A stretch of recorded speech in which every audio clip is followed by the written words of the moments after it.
Welcome to this conversation, Prof Thumbi. We are going to definitely talk about your work, but really contextualizing it into fit everyday lives. With me, I have Shally Achieng, a pretty lady seated with me. Shally, would you like to say hello to Prof and quickly introduce yourself? So my name is Shally Achieng. I'm an adolescent and young people mentor, and I also do HIV advocacy. Also, I am passionate about sexual, reproductive, and health in young people. So that's Shally, yes. And I come from an informal settlement in Nairobi called Dandora, yes. And I'm a young person called Dandora. Uh-huh. And I'm a young person, as you can see. Yes. I can see that. Yeah. So, Prof, I'm sure young and pretty. Yeah. Yes, thank you. I'm sure you know Dandora. Yes, I know Dandora very well. Yeah. So we are pleased to have Shally join us. She's bringing on her lived experience. And so we believe this is going to be a very enriching conversation, including people, out there living with HIV. So, Prof, done a bit of reading about you, and quite curious to just know, how did you move from veterinary medicine into HIV research? Can you just share with us your life's journey briefly, and also really some of your key moments in the research that you've been conducting? Okay, thank you very much, Lillian. And it's a pleasure to be in this conversation with you. Maybe I should go back a little bit, even before veterinary medicine, and say that I grew up in a rural part of Kenya. I grew up in a place called Gadogo, which is in Githunguri constituency in Kiambu County in Kenya. I grew up on a coffee farm. My parents were coffee farmers, and it was a really rural kind of life. We worked in the coffee farm during the school holidays, after school, milked cows, So that's my experience. We didn't have any running water. We didn't have any electricity when I was growing up. But I was always fascinated by science, and I was a keen reader. My dad was a school teacher, actually, so he used to bring home the newspaper every single day, and I was a ferocious reader of the newspaper. And so I kind of was very interested in the world right from a young age. And I went to Nyeri High School, and I had wanted to actually study human medicine, but didn't quite get the points that I needed to go to study human medicine at the University of Nairobi. So I ended up studying veterinary medicine. So the way it worked those days is that you chose by order of priority. So my first choice had been to study human medicine, and then my second choice was veterinary medicine. So I ended up at veterinary school, which actually turned out to be a very, very good experience for me, because I got very good exposure to some outstanding professionals there who encouraged me to seek a career in research.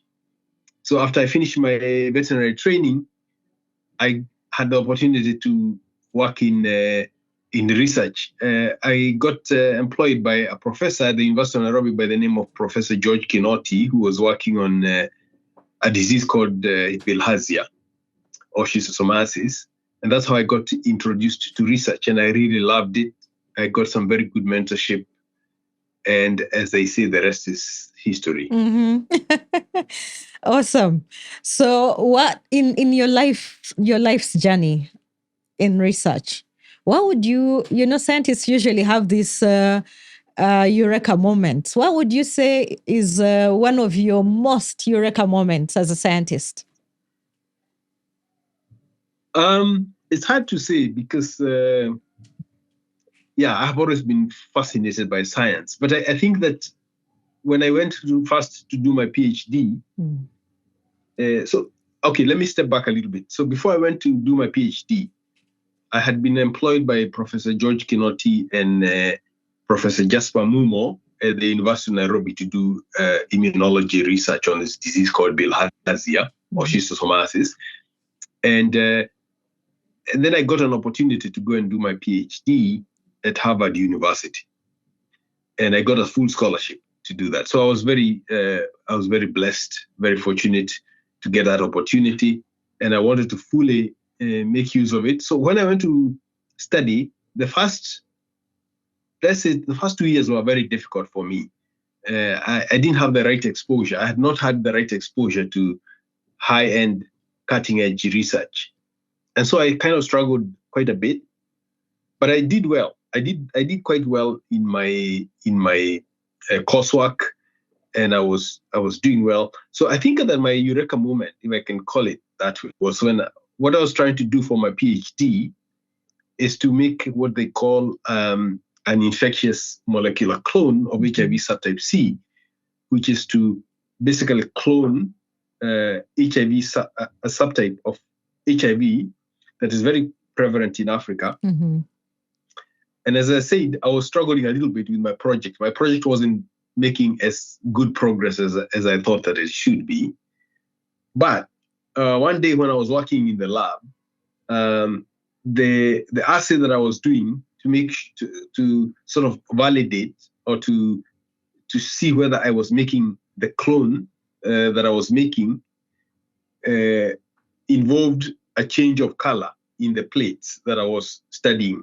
So in other words, if the plates changed from one color to another color, then you knew that you had the virus that in this case that I was studying. And I was working in the lab one afternoon without much thought, and I was thinking that this experiment is just going to fail like the rest because a lot of my experiments had been failing. And then all of a sudden I saw this color change, and it was like a moment for me that I will never forget because it reminds me that, things can dramatically change, from one where things are not really working. Yeah.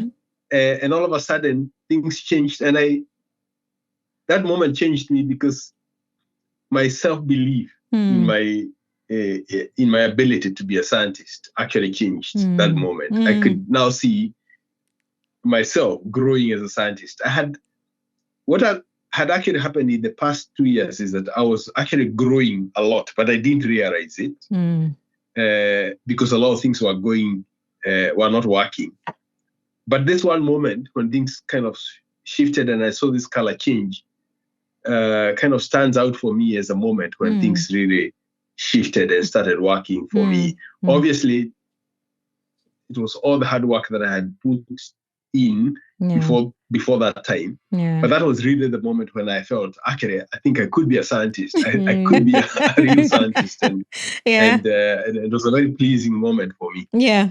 It's so funny when you say it that way, because our viewers out there who are listening, who are watching this episode and listening in, Prof, a lot of people assume that scientists never make mistakes, never fail, that when you do something, you automatically get it the first time. So it's quite refreshing to hear that you can actually fail many times and then there you are when you hit, I would say, the jackpot in quotes.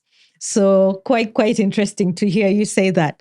So I would like actually just interject there, Lillian, if you don't mind. Yes. In fact, the life of a scientist is characterized by multiple and failures. So I would like to just put it out there right from the get-go that if you're a young person and you want to be a scientist, be prepared for failure, a lot of failure. Yeah. Because science involves a lot of trial and error, and a lot of times the error is more than the success. So you go through a lot of failures before you actually hit that moment of success. But when that moment of success comes, it is so important. And so the failure and the many failures pale in comparison to that moment of success. So, and I think that's also what life is all about. And I think that we need to dissuade people from this idea that success comes, automatically, or that it is easy, or that it is straightforward. A lot of times, people who succeed in life are people who have made a lot of mistakes and have tried many things and did not succeed. And then all of a sudden, those failures shape them and help them to become the person that they will be. And so we should not be afraid of failure. We should confront life, be prepared for failure, but always be prepared to rise up if you fall. And that's the most important thing. Raising up after falling is always the most important. So, Prof, moving on to the realities of the work in which you're engaged, HIV research. Early this year, you made the headlines, regarding your, research on HIV, the HIV cure. We are really intrigued, and I'm sure Shally is as intrigued as I am about this, groundbreaking study that you are involved in. Can you tell us a bit about this study, really, for those out there who have probably not even heard about it, or who have heard about it but don't really understand what this is all about, to get to know a bit of details? Yeah, it's a very exciting time, actually, I think, in HIV research. The first thing that we need to say is that we have made a lot of progress in the fight against HIV. When I was growing up as a young person, HIV was a dreaded disease. People really feared it because if you were diagnosed with HIV, we used to call it like a death sentence. There was very little medication. People didn't know very well how to prevent it. There was no way to prevent it. So it was very difficult. You could pass it from mother to child. You could pass it on through sex. But we have made a lot of progress now. We have some really fantastic drugs. But the problem we have is that the drugs that we have to be taken for life. So if you are living with the HIV, you have to take the antiretroviral medication for the rest of your life. And that's a difficult thing to do, to ask somebody, for example, who gets diagnosed with HIV in their 20s to take medication for the rest of their life. So if that person is going to live to, let's say, to be 80 or 90, it means they're going to take medication for about 70 years. So what we are trying to do is to see, is there a way we can completely get rid of HIV from the body, or is there a way that the body itself can control HIV for a long time without the need for antiretroviral medication? And so that's what our research is about. And we are very excited about the results that we got because it was the first HIV cure research of its kind in Africa. And it was done in women. It was done within the subtypes of HIV that are found in Africa. So this is really groundbreaking work. And we are really excited that although the regimen that we tested is not good enough to be rolled out widely, we showed that there is at least some progress, because 4 out of 20 participants in our study were able to control HIV without antiretroviral medication for more than 1 year. Wow. So definitely not the ultimate solution that we are looking for in terms of a cure for HIV, but it's certainly some significant progress, and we are very excited about that. Yeah, sure. I can only imagine, many of us, you're given antibiotics to take for a week and you struggle, but you can only imagine if you are going to take ARVs for the rest of your life. Shally, share your experience. So I'm a young woman and I was born with HIV. So I've lived with HIV for at least 23 years. And as per now, there's some time when I was not I did not have that much information about HIV. So my adherence was not good. I was being given the ARVs, but then I did not used to take it. But then what occurred to me, I was able to have a skin infection. So they were worse. They really took me back. They really lowered my self-esteem, because you find that for like around 10 years, I have been living with the scars. And for us girls, we love short skirts, what? So I was not able to wear the short skirt because of the visible scars, the marks, the black spots were visible on my legs. For the upper part of my body, I was able to cover. But, as a girl, I want to wear dresses, short ones, but I was not able to wear it. So I think the cure will be something that will be good for us. Yes, it will also be able to reduce the the pill burden, because it's not easy. It's not easy to take ARVs on a daily basis. And especially for us youths, sometimes you have gone to meet maybe someone, maybe you have gone to visit someone, and you are expected, or you are not able, because you have not yet done disclosure, so you are not able to take the drug, you see. So I think the cure will reduce the pill burden for us. And also maybe it will be able to reduce the frequent hospital visits, because as per now, we are the drugs that are being administered, we are being given like for 3 months. But then you find that as youths, you find that sometimes you have gone somewhere far and you are to come back to Nairobi to be able to go to the hospital, to the facility, to be able to take your dose, the 3 months dosage, then go back. Then after 3 months, then you are able to come again. So I think the cure, maybe it will be something, maybe an injection, maybe for 6 months. It will be something good for us, yes. So I think it's a good. So, Prof, Yes. sorry, Prof. Yeah, Go on, Prof. Really, and I just wanted to say, what an incredible story there by the young lady. And I think she has said all the right points about why we need a HIV cure.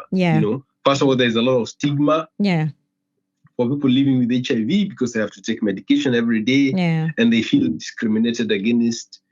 And then there is also the problem that ARVs, although they're very good, and everybody living with HIV should be on ARVs, they don't resolve all the health-related problems of people living with HIV. So people living with HIV, even when they have been able to control the virus completely, they're more likely to develop other diseases, such as tuberculosis, for example, and other diseases.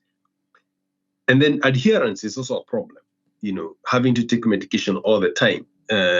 So because of all these reasons that Shally has so eloquently described, this is why we need an HIV cure. This is why we need to continue to work on this problem, so that we can completely get rid of HIV, or at least be able to control the virus without antiretroviral therapy. Shally, earlier, so Prof, earlier we were having a conversation with Shally, and you mentioned something regarding how, your colleagues, young people also who are living with HIV, but generally, others who, are living with HIV are looking at PrEP versus the HIV cure research, Prof. So is that, Prof, would you clarify for Shally, because this is an issue that, in the community where she comes from, they struggle with the differences of the PrEP, PrEP, and then the research that you're undertaking currently around cure research, basically. Yeah, it can get very complicated, because because there are so many options nowadays. So it's a good thing on the one hand, but we need to be able to explain it so that people can understand well. So what we have is PrEP is what we call pre-exposure prophylaxis. Yeah. This is for somebody who does not have HIV and wants to avoid acquiring HIV. Mm-hmm. So there is antiretroviral medication that you can take if you're not living with HIV to prevent yourself from getting HIV. So this is recommended usually for people who know, for example, that they are going to engage in sexual activity, and sometimes it's risky HIV activity. Maybe, let's say, for example, without barrier methods like a condom. So in that case, we recommend that the person should take pre-exposure prophylaxis. But that person has to be HIV negative in order for them to take PrEP. So that's one way to prevent HIV. Of course, there are other ways to prevent HIV, such as using a condom, such as abstaining from sexual activity. All of those are ways to prevent HIV infection. But for somebody who is already living with HIV, first of all, the person needs to be on antiretroviral medication, because antiretroviral medication has been shown to improve the quality of life of people living with HIV. It's very, very effective, very good. And it prevents co-infections such as TB and so on and so forth. And also, when somebody is living with HIV and they are taking antiretroviral medication, their viral load becomes undetectable, and that person cannot transmit the virus to somebody else. However, as I say, the problem is that they have to take antiretroviral medication for life. And that's why we need a cure. So I think we need to distinguish between all those options and say that all those options are very, very good, and people should use them according to where they are in their life. So if you are not living with HIV and you are sexually active and you want to prevent yourself from getting HIV, you should take pre-exposure prophylaxis, PrEP. But if you're living with HIV, the first thing that you need to do is to take antiretroviral medication, because it will help improve the quality of your life. You'll be much more healthy, and you will not be able to transmit the virus to somebody else. But what we are saying is that we still need to continue to do more research, particularly towards a cure, because although antiretroviral medication is good, it does not cure the virus, it does not cure the infection. And so the person has to be on it for the rest of their life. And so we need to look for an alternative so that we can completely now get rid of HIV. That would eliminate the issues of stigma, and it would also eliminate the problems of adherence, where somebody doesn't have to worry about not taking antiretroviral medication. So so these are the different scenarios that are available, and all of them are important, and we need to work on all of them. So, Shally, Yes. Just listening to Prof, as somebody with lived experience, what do you consider? Do you really see this as? Do you find it exciting, or are there? Do you have worries about treatment interruption? Because, Prof, some of the conversations we've had is, so if at one point you're told do not stop taking ARVs or your medication, because if you skip, then there is going to be a challenge. But now here you are telling us that, okay, there is actually a possibility in the research that we're doing. We are looking at whether there is a possibility to disrupt without having, negative implications. That is a bit conflicting. Wouldn't you say? Shally, what would you think? For me, the cure thing, I think it's exciting for me, because as per now, yesterday I went to the facility and there's a lot of issues in the facility, especially for us people living with HIV, because you find that we are being told to go for refills for until next year, because there's this fear that there'll be ARVs shortage.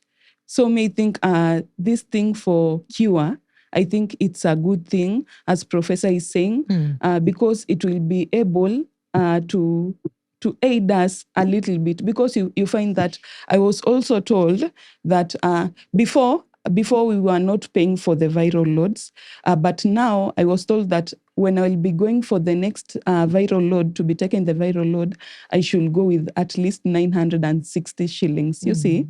But then from the other young people that I've interacted with, there's others from other facilities who are saying that they purchase, they are given ARVs at a fee. And I was shocked.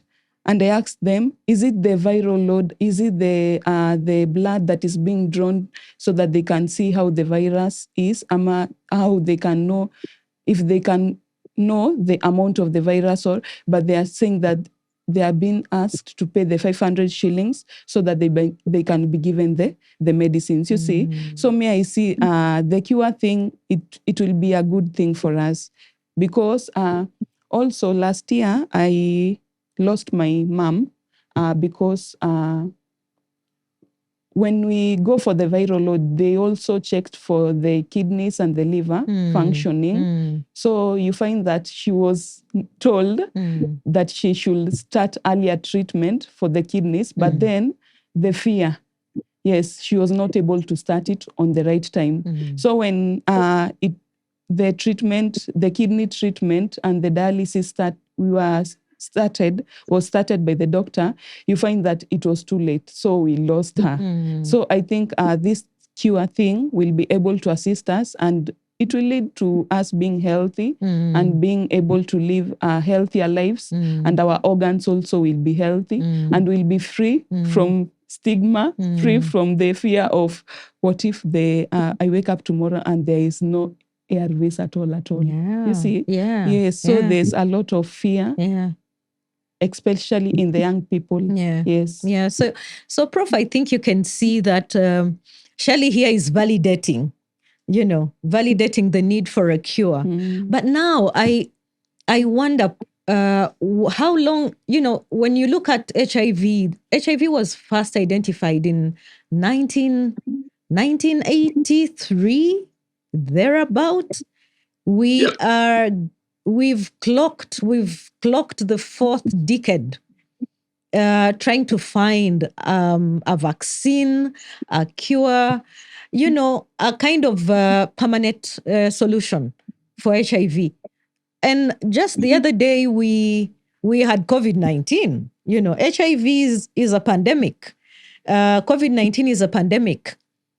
But why has there been a delay in solutions for HIV? And how are you able to share with us why there's been such expedited solutions for COVID, and we are still struggling to find really a solution for HIV? Imagine if Sally tomorrow woke up and you had a major breakthrough, Prof, and you're saying, here we are, we now have a cure. Imagine that kind of,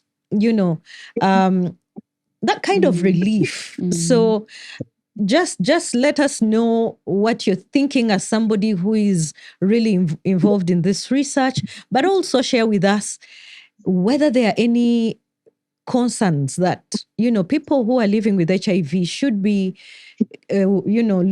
considering when it comes to treatment interruption in HIV cure research, or maybe even to share with us issues around what the different approaches are.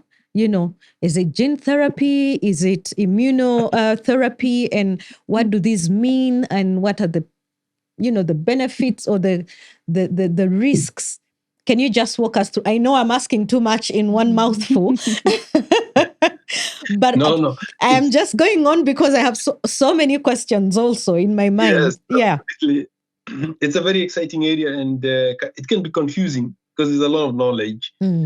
Let me start with the first question, or actually the second one about interrupting treatment and whether, isn't it confusing? Because now we are saying people can interrupt treatment, and yet we have always said people should be completely adherent. Yeah. So, first of all, I just want to emphasize that what we are talking about in terms of an HIV cure, it's very, very experimental. Okay. And it's very, very preliminary. Okay. We don't recommend to anybody that they should interrupt antiretroviral treatment at home. Okay.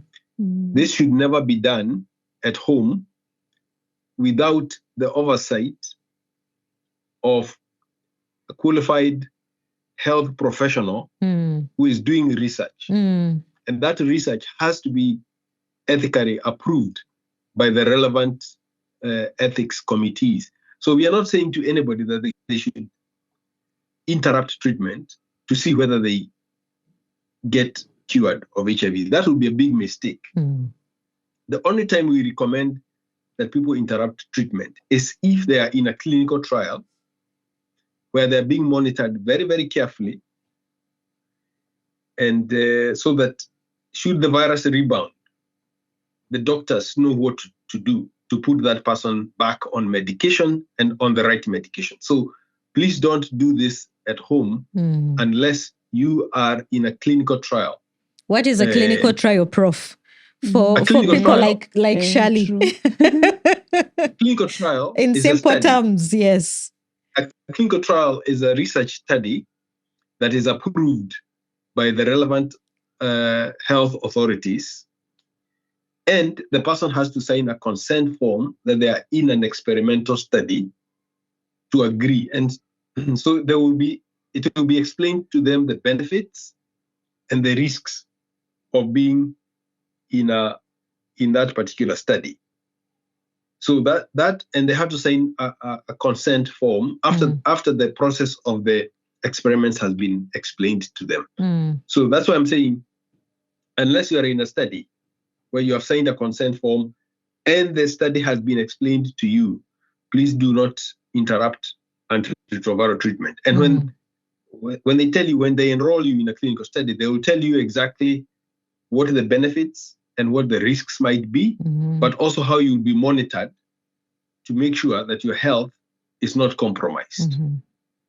So please, I want people to understand that we are not saying to anybody that they should interrupt treatment at home. Yeah. This should only happen when they're in a specific study, and where they sign the consent form and the study is explained in some detail to them. So Shally, I think you can take that message back to your colleagues and your friends. It is very important, and if it is very important, and if Shally or anybody else is involved in some groups of young people or advocates, HIV advocates, this is a kind of thing that we like to talk about, to explain to people. So I would be happy to, either myself or other colleagues that I know that are involved in this kind of work, would be very happy to engage in a discussion around this area, because it is important. It's very important that we get the support of the community. But it is also very important that we do this work very ethically and in a methodical way, so that we are not compromising the health of people, but that we are working in partnership with the community to advance the progress towards an HIV cure. So I'll be happy to have that discussion in a little bit more detail separately. But to go back to your other question, Lillian, about why has it taken so long? HIV was discovered, as you say, in 1983. We don't have a vaccine. We don't have a cure for the disease, and yet we were able to develop a vaccine for COVID very quickly. Now, the reason for that is actually scientific. Okay. The main reason is a scientific one.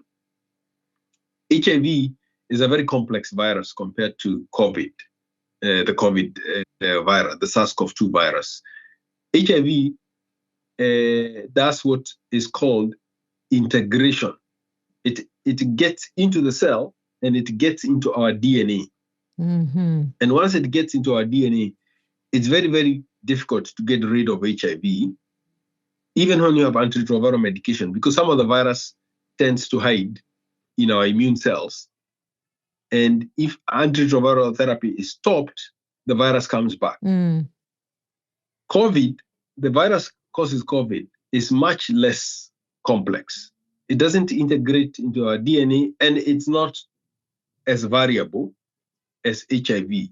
So the virus is easy. And, we have seen people who, even without a vaccine, they got COVID and then they recover and they continue with their normal lives. With HIV, that's not possible. Usually, if you get the virus and you don't get medication, your disease will get progressively worse until you die. So the two viruses are very different. So the simple reason why we have a solution for SARS-CoV-2 but not a solution for HIV is that HIV is a much more complex virus. We need more research on it. We have some ideas, but the ideas are being tested and we don't have a solution completely. But let's not forget that even for HIV, we have made a lot of progress because we have very good medication. So, but in terms of a vaccine and in terms of a cure, those are areas that we still have a lot of work to do in order to develop effective interventions there. No, Prof, you've really perfectly, said it. I think we were having conversations earlier. Not I think. We were having conversations earlier. We usually use words so easily. And, but we were having conversations earlier with Shally. And, when you hear some of the myths, but also, information that is not exactly accurate, that is going out into communities, then you have to find opportunities to be able to, bring awareness about some of these issues, just like confusing PrEP with the cure research. And also for the public out there, just be aware that HIV, it's not a conspiracy that, there's deliberate intention. I mean, there's intention not to find a solution. It is just more complicated than COVID. And so that is why we keep saying in the HIV world of research that it's a long and convoluted journey. It's not, it's not a sprint, it's a marathon. And this really speaks clearly to it. So, Shally, would you like to, do you have a question, for Prof? And as you think through it, Prof, I just have one other question. You've been at this for quite a while, and research really is not cheap. It takes a lot of money and funding to do the kind of groundbreaking research that you're doing. But who supports and funds your research? And is there any support from our governments, African governments? Because HIV is basically a huge problem for the continent. Yeah, thank you. That's a really good question, Lillian. And it takes a lot of work and a lot of resources to do research because you have to employ the people. Yeah. You have to buy very high-tech equipment. Yeah. You have to have the right infrastructure, the right kind of laboratories, buildings. So research is not cheap to do. We have had some help from the governments, from African governments. We have seen a lot of money being spent on this. I myself, for example, I work in South Africa, and I have benefited for 15 years. In fact, I benefited from what they call a South African Research Chair, which is money that the South African government puts aside and gives to leading researchers in the country every single year to do their work. And this has been immensely helpful. I think that also obviously African governments have provided, whether it's buildings, a lot of in-kind funding, resources to enable research. And I think that all is very important and needs to be acknowledged. However, I think it is also important to point out that most of our funding in research in Africa has come from outside the continent. The vast majority, I would say probably 80% of the money that I spend myself on research comes from outside the continent through organizations such as the National Institutes of Health in the US, the Gates Foundation, Wellcome Trust in the UK, FCDO in the UK, organizations like that have continued to fund research. Now, I really appreciate that support, but I think that kind of support from outside sources is not sustainable. And the reason I say it's not sustainable is because we have seen, for example, with the change in government in the US, that they have begun to pull back on funding. So what we need to do is to make sure that increasingly our own governments need to spend much more on research. And there was a commitment by the African Union to spend much more on research. I think the commitment was to spend about, I can't remember the figure, but I think it's about 3%, if I'm not mistaken, on research. And that's not happening at the moment. So we are underspending in research. And I think this comes from a misunderstanding of what research is about. Research is not people just doing some random things in the laboratory. Research is people with some very bright ideas trying to see how can we make these ideas into actual products, into a vaccine, into drugs, or asking for the products that we have, how can we make and apply them better so that they can improve the quality of life of the population. So what I'm saying is that we need much more investment in research. And I think that investment in research is good for the economies of Africa. It will help economic growth. It will give hope to our young people because they'll get jobs. They'll get opportunities in research and in industry. So we need to invest in research. And we need to realize that if we don't invest, we are working against ourselves. If you have a small shamba, if you have a small shop, and you don't invest in it in terms of growing it and asking yourself, what can I do to improve my shop? You will not grow.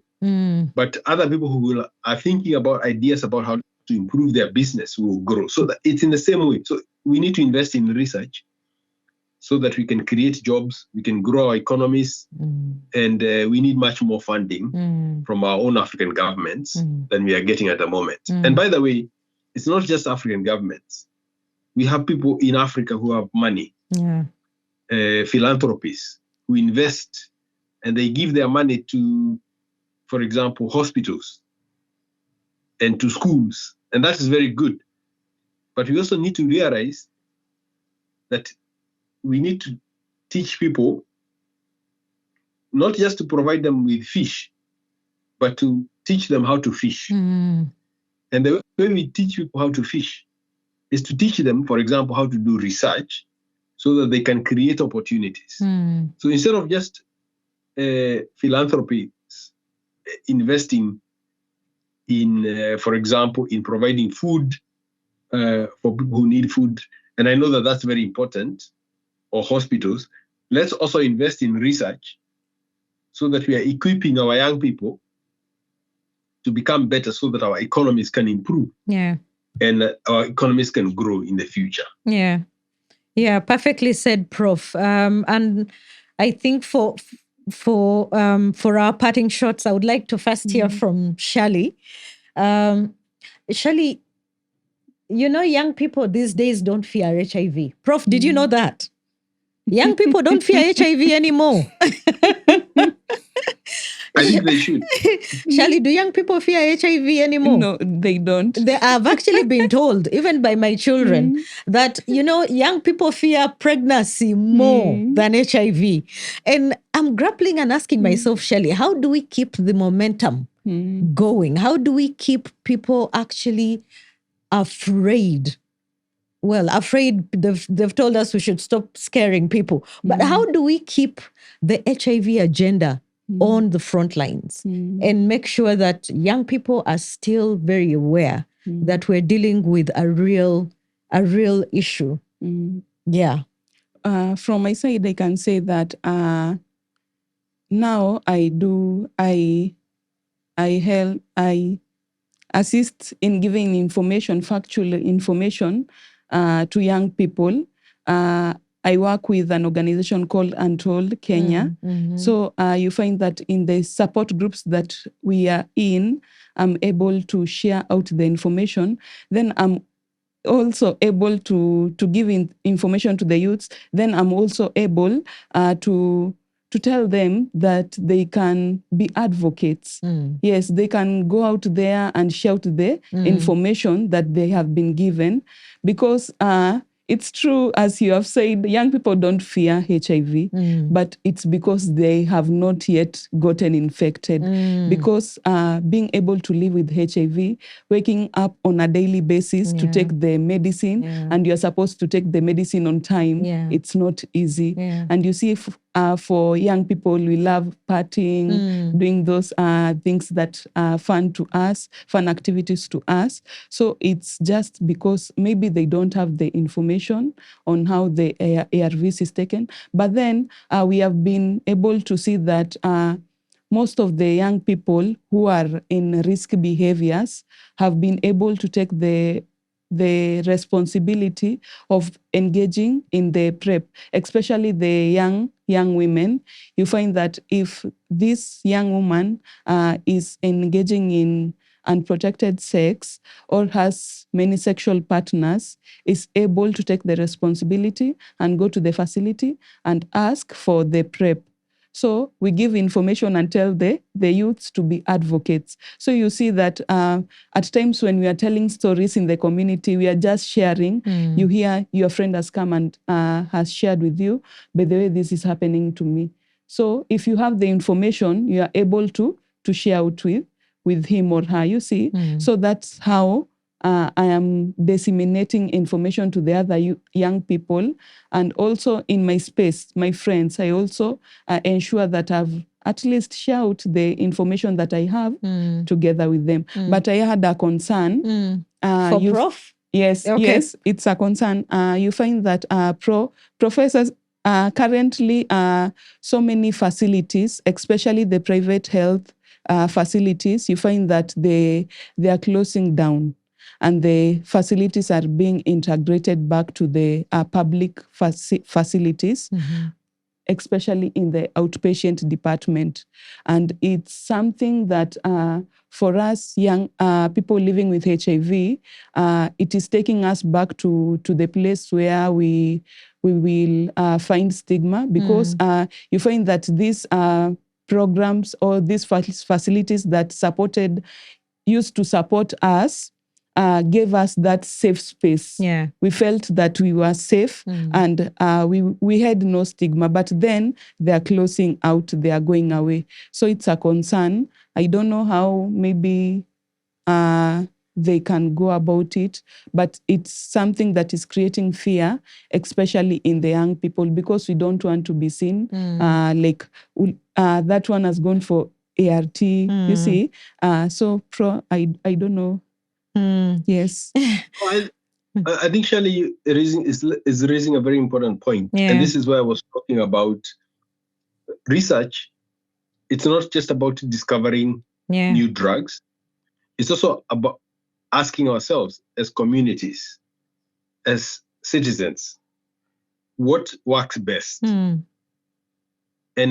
as Shally is very articulately mentioning there, the way you provide care to people living with HIV matters a lot. It's not just about making the drugs available in the hospitals.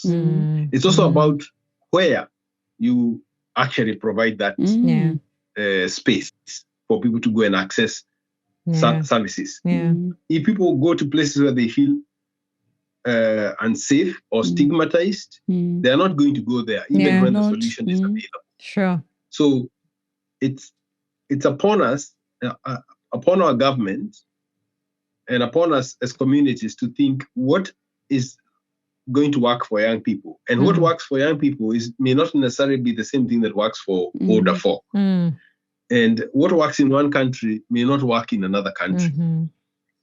But we need to customize these interventions in a way, and sometimes that requires research. That's why I love research, because research is about discovery, research, and it's also implementation, what we call implementation research. How do we implement programs in a way that they have the greatest impact? And I think those are the things that we need to be thinking about. Unfortunately, I think part of the problem that we have had recently is because of the cuts in funding by the US government. So that has affected a lot of these, for example, NGOs that were delivering the services.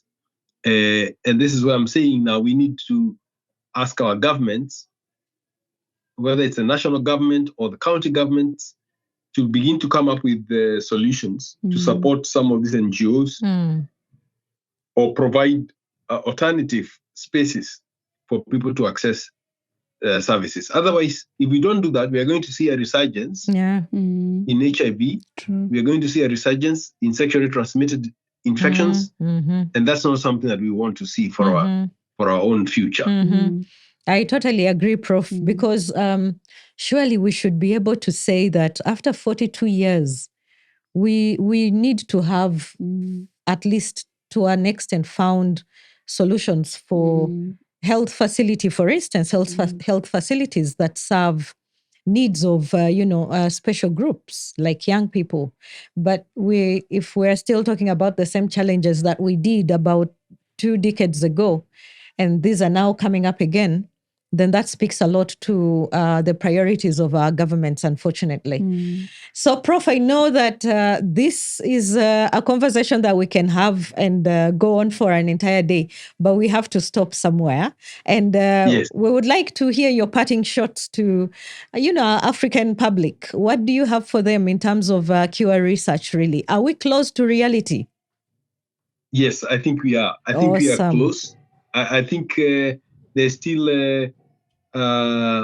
ways to go, because at the end of the day, what we would like is a one shot. Yes. Something that people take once, or a very simplified regimen that then cures HIV. We are not there yet, but we are making very good progress. And so my parting shot is to appeal to young people, because young people are our future. I like to say that our young people are our future, and they're the ones who are going to make sure that we have a better generation. We have a better Kenya, and a better Africa, and a better world in the coming days than the one that we have had now. The one we have now, or the one we have had in the past. So young people can be advocates. They can advocate for these issues, and I'm very glad that somebody like Shally is taking on that responsibility. But we need more young people, whether it's in advocacy, in research. But I think that our future is very bright. We have made a lot of progress. So I think there is a lot of hope. I lead an organization called the Sub-Saharan African Network for TB and HIV Research Excellence. It's we do research on HIV and TB. And I'm very excited when I see young people engaged in these issues, because they are very creative, they have very good ideas, they have a lot of energy. So if they use that energy in a positive way to influence society for the better, but they need to be organized, they need to be very focused, and they need to think about the greater good, not just personal aggrandizement or personal gain, but how do we make sure that everybody in society benefits? So anyway, I think that we are moving towards a cure, and I'm very excited about what the future holds. Awesome. We are equally excited. And Shally still asks for a minute. Okay, yes, we can. I would like to share out with those on care and also the community members that whenever the cure will be there, Professor, it will come to our facilities. Yeah. It's true. Absolutely. Yes. So let's not rush for something that we hear. Maybe it's a myth that we have heard. Like the other time, what happened back in Loliondo. So let us not rush for the cure, but the cure will come to where we are in our facilities. And then for the young people, your health is your responsibility. Thank you. Awesome. Yes. And Absolutely. I definitely cannot add anything to what the two of you have awesomely, said in conclusion. So back to our viewers and our listeners, it's been an engaging and fun discussion. Thank you, Prof, for making the time. Shally, you've been amazing. Thank you so much. It's always nice when you have young people like Shally come to share their lived experience. Surely I would never have spoken from what you have said, Shally. So amazingly good to have you here with us. And Prof, thank you for the time. And to you all, see you next time. Thank you for joining us.